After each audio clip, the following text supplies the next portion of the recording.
कलाकारों के बारे में अक्सर कुछ इस प्रकार की बातें सामने आ जाती हैं जो फैंस और ऑडियंस को अक्सर कर देती हैं कम्प्लीटली शॉक्ड। और ऐसी काफी खबरें हैं जो पिछले 1.5 साल ऑफ कोविड-19 में आई हैं सामने, चाहे वो हो हमारे कलाकारों के निधन की खबर या तो वो हो हमारे कलाकारों के अरेस्ट हो जाने की खबर। जी हाँ दोस्तों, a lot of many other actors have been caught red-handed in the NCB drug raid. Not once but multiple times NCB आई है नजर काफी ज्यादा जोरों शोरों से रेड कंडक्ट करती हुई और काफी सारे कलाकारों को समन करती हुई।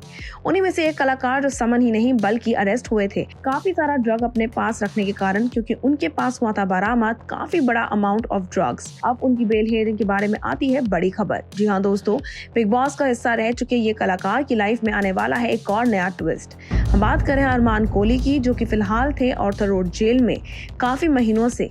अब उनके अरेस्ट जो कि किया था एनसीबी ब्यूरो ने for the possession and consumption of drugs. Bail application जो कि शेड्यूल्ड थी for October 7 Bombay high court में could not be taken up due to the courtesy of a busy schedule.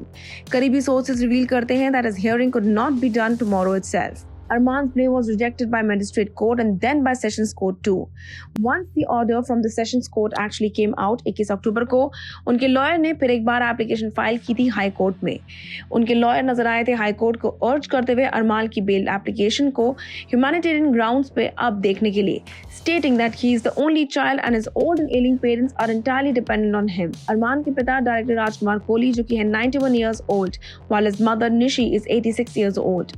अरमान के lawyer may have submitted that both his parents have severe medical conditions और अब अरमान की assistance उनको daily basis पे काफी ज्यादा required होती है। अरमान की bell plea also cited points like he is innocent and has been falsely implicated in alleged offense, that there is neither prima facie case nor admissible evidence against him. In fact, the only evidence against him was his statement under Section 67 of NDPS Act that brought on the record of prosecution. That except statement and Panchnama, there is no material on record to prima facie justify evoking Section 27A and 29 of NDPS Act against him.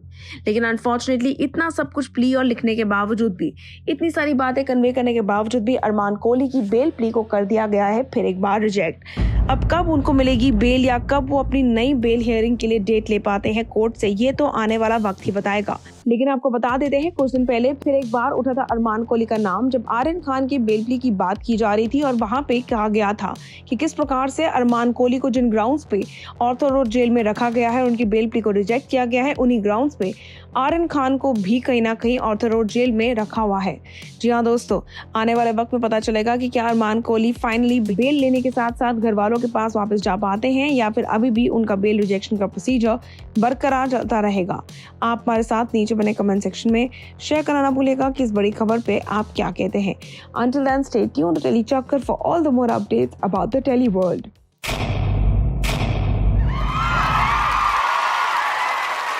Know all about the Telly world by subscribing to Telly Chakkar's YouTube channel. Don't forget to hit the bell icon to stay updated to our new videos.